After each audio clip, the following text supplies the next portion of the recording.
उनका व्यक्तिगत क्या, लेकिन जितनी भी वज्रमुठ की सभा हुई, संभाजीनगर में हुई, नागपुर में हुई, वहाँ पे पवार जी नहीं आए, तो उनने कुछ अलग उनका कोई सोचा। सवाल और है, जिस प्रकार से पवार साहब का स्टेटमेंट है कि महाविकास आघाड़ी आज अस्तित्व में है, कल हो नहीं हो इस बात को लेकर देखो, कांग्रेस की स्पष्ट भूमिका है कि कांग्रेस ने इस देश की जो तबाही जिस तरह से 2014 से शुरू हुई नरेंद्र मोदी जी की सरकार आने के बाद, जिसमें हमारी संवैधानिक व्यवस्था खत्म हो रही है, हमारे देश की लोकशाही खत्म हो रही है, हमारे देश का किसान बर्बाद होते जा रहा है, युवा बर्बाद होते जा रहा है, देश में महंगाई बड़े पैमाने में बढ़ते जा रही है, देश में गरीबी बढ़ते जा रही है, और जिस तरह से ये स्थिति जो बनी हुई है, इस स्थिति को देखकर कांग्रेस की भूमिका ये रही है कि जितने भी बीजेपी के विरोध के जो दल है उनको एक साथ लाकर देश को पहले बचाना, ये संकल्प कांग्रेस का है। और जो जो कांग्रेस के साथ बीजेपी के विरोध में लड़ने के लिए तैयार है, उनको साथ में लेके जाना यह हमारा दायित्व बनता है, और हम कोशिश कर रहे हैं। अगर किसी के मन में क्या हो, किसी को जबरदस्ती करने का, और हम लोग, हमारे पास ना ईडी है ना सीबीआई, और हमारे पास थी जब पावर भी थे, तब भी हमने ईडी और सीबीआई का कभी दुरुपयोग किया नहीं और ना करेंगे। संभावित है कि पवार साहब जो है वो एक अलग रास्ता इख्तियार कर ले, तो ऐसे स्थिति में क्या कांग्रेस पार्टी तैयार है महाराष्ट्र के लिए? देखो, हमने हमारी लाइन हमने बताई, अब पवार साहब के मन में क्या है आपको अगर पता हो तो मुझे पता नहीं। सर, कांग्रेस पार्टी ये चाह रही है कि सभी ऑपोजिशन पार्टियां एक साथ आए, जो एक स्ट्रॉन्ग फोर्स है बीजेपी को हराने के लिए। ऐसे में आपको नहीं लगता कि शरद पवार जी जो वेटरन लीडर है उनको सपोर्ट करना चाहिए था, एक राह दिखानी चाहिए थी, और वो एक विपरीत स्टेटमेंट दे रहे, तो उसको कैसा देखते हो? देखो, नेशनल पॉलिटिक्स में काफी वो इसलिए मैं इतना ही कहूंगा कि वो एक सीनियर लीडर है, वो हमेशा देश हित की बात करते आते हैं और करते रहेंगे, ऐसा हमारा विश्वास है। और वो क्यों इस तरह का वक्तव्य कल किया, अब उनकी बात वो ही समझे, तो अब वो सीनियर लीडर है, उनके बारे में हम ज़्यादा बोल नहीं सकते। अगर देखें तो कांग्रेस का एक प्रयास आज दिखाई दे रहा है कि पूरे महाराष्ट्र में कांग्रेस प्रेस कॉन्फ्रेंस की मुद्दा उठाने की कोशिश कर रही है। क्या कुछ इस मुद्दे के जरिए कांग्रेस बयान करना चाहेगी और क्या मतलब होगा? जितने भी जैसे खारगार में जो घटना हुई वो सरकार की गलती के वजह से हुई है, ये तो छुपा नहीं है, और सरकार ने जानबूझ के किया है। 13 करोड़ 80 लाख रुपया उस कार्यक्रम के ऊपर खर्चा किया है, ये सरकार खुद बोलती है। तो सरकार ने वहां का अगर सीन हम देख रहे हैं तो वहां पर देख रहे हैं कि अमित शाह जी और सरकार के जो मंत्रिमंडल था उनके लिए एकदम एयर कंडीशन शामियाना बनाया गया था, उसके बाजू में खाने की बढ़िया सुविधा की गई थी, जैसे राजा महाराजा खाते उस तरह का पंच पकवान, और उनकी बैठने की और चांदी की थालियों में खाना खा रहे, पूरा भोज को हम देख रहे हैं, उसके फोटोग्राफ सामने आए हैं। तो जनता राजा जो है, लोकतंत्र में जनता राजा होती है, लेकिन जो लोगों के वोटों से चुन के आने के बाद लोगों को ही धूप में खड़ा रख सकते, लोगों को सिंपल पानी भी पिला नहीं सकते, ये सरकार की गलती है। हमने शुरुआत में कहा कि सरकार ने इस्तीफा देना चाहिए, ये बात गंभीर है, ये घटना हुई है। और जब घटना हुई थी, कि आपको मैं आपके माध्यम से बताना चाहता हूँ कि 10:30 बजे का प्रोग्राम होने वाला था, और वो कार्यक्रम 12 सवा 12 बजे खत्म होने वाला था, लेकिन खुद अमित शाह जी 1 घंटा लेट वहां पर पहुंचे, 11:30 बजे पहुंचे।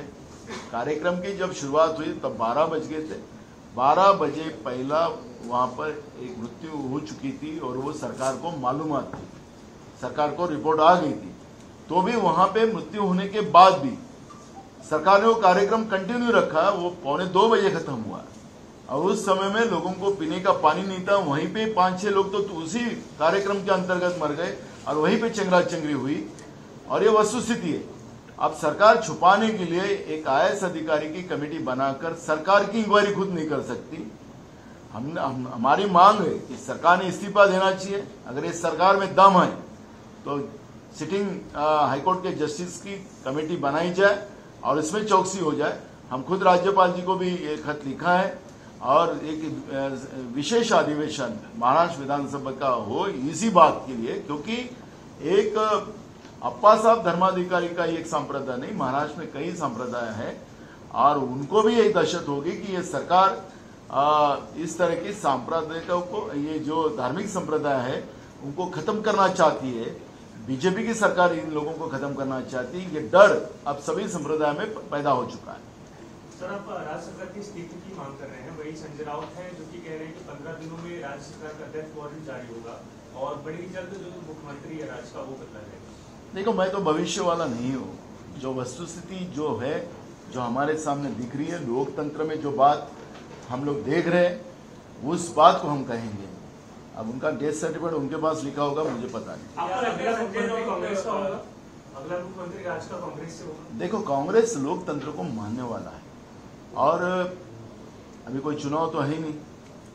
जब चुनाव होंगे तो लोग जिस दल को ज्यादा लोगों को चुन के देंगे उस दल का मुख्यमंत्री बनेगा।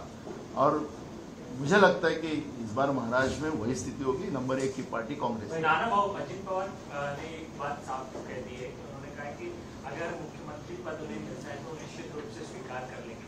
तो क्या अगर अजित पवार मुख्यमंत्री बनते हैं तो आप उसका स्वागत करेंगे क्या? देखो, उनके दल को अगर 145 एमएलए मिलते हैं और उनके पास ज्यादा मिलते हैं तो बने तो क्या अड़चन क्या है। लेकिन मेरा दावा है कि महाराष्ट्र में इस बार सबसे ज्यादा कांग्रेस के एमएलए चुन के आएंगे। तो कांग्रेस का मुख्यमंत्री होगा?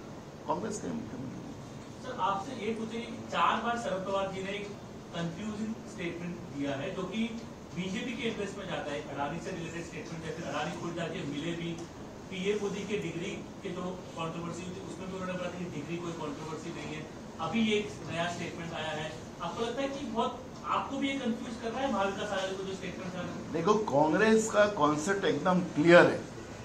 हमारे साथ जो जुड़े हुए दल हैं, जो बीजेपी के विरोध में, क्योंकि ये तानाशाह जो सरकार केंद्र में नरेंद्र मोदी सरकार बनी हुई है, उस सरकार के विरोध में हमारा कॉन्सेप्ट क्लियर है। उन जो दल हमारे साथ जुड़े हुए हैं, उनके अगर विचार कोई भी हो, लेकिन वो बीजेपी को पूरे ताकत से विरोध करने के लिए हमारे साथ खड़े हैं, तो उनको हम साथ लेके चले। उन्हें किसको डिग्री के बारे में क्या बोलना है, देखो एक सिंपल लाइन है। मैं डिग्री के बारे में इतना ही कहूंगा, जो हमारा जो कानून बोलता है वो एकदम स्पष्ट है कि जब हमारा चुनाव होता है तो चुनाव प्रक्रिया में उम्मीदवार को अपना एफिडेविट देना पड़ता है। और वो एफिडेविट में हम लिखते हैं कि अगर यह गलत हो तो हम इस कार्रवाई के लिए पात्र हैं। तो कार्रवाई के पात्र क्या है कि तुम डिस्क्वालीफाई हो जाओगे, तुम्हें 6 साल के लिए चुनाव लड़ नहीं सकते हो, तो और सजा भी है उसमें है, 6 महीने की सजा भी है। तो भाई तुम्हारा अगर एफिडेविट गलत है तो उसके बारे में चर्चा है।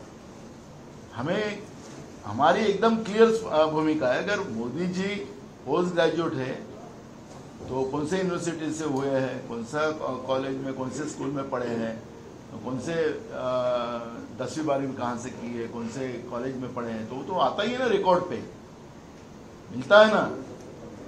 तो वही बात की चर्चा है। कोई कहता है कि उनकी डिग्री असली है, कोई बोलता है कि नकली है, कहीं वो यूनिवर्सिटी का स्पेलिंग कोई लोग बताते कि कैसा लिखा गया है। आपकी मीडिया के माध्यम से हम देखते हैं।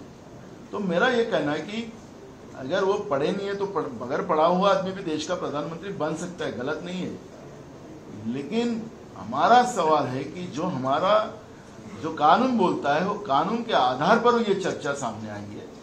तो कोई किस तरह का समर्थन करता है उसके लिए हमें क्या लेना। और हाँ, अडानी के बारे में जैसे केंद्र सरकार ने जो भूमिका कर ली कि उनका जीएसटी माफ किया जाए। मैं नरेंद्र मोदी जी का पहला सेंट्रल हॉल का भाषण मैंने खुद सुना है, क्योंकि मैं सांसद था 2014, तो मैं उनका पहला भाषण सुना था कि उन्हें कहा था सेंट्रल हॉल में कि मेरी सरकार ये देश के गरीबों के लिए काम करेगी, मेरी सरकार देश के किसानों के लिए काम करेगी, देश के युवाओं के लिए काम करेगी। तो हमें पता था कि देश में गरीबी बहुत पैमाने में बढ़ी हुई है, युवाओं में बेरोजगारी बड़े पैमाने में, किसान रोज आत्महत्या कर रहे हैं। तो ये सरकार नरेंद्र मोदी जी की इनके लिए काम करेगी। लेकिन अब पता चला कि देश में सबसे ज्यादा गरीब कोई आदमी हो तो अदानी जो है वो देश का सबसे गरीब आदमी, क्योंकि उनसे जीएसटी नहीं लिया जाएगा।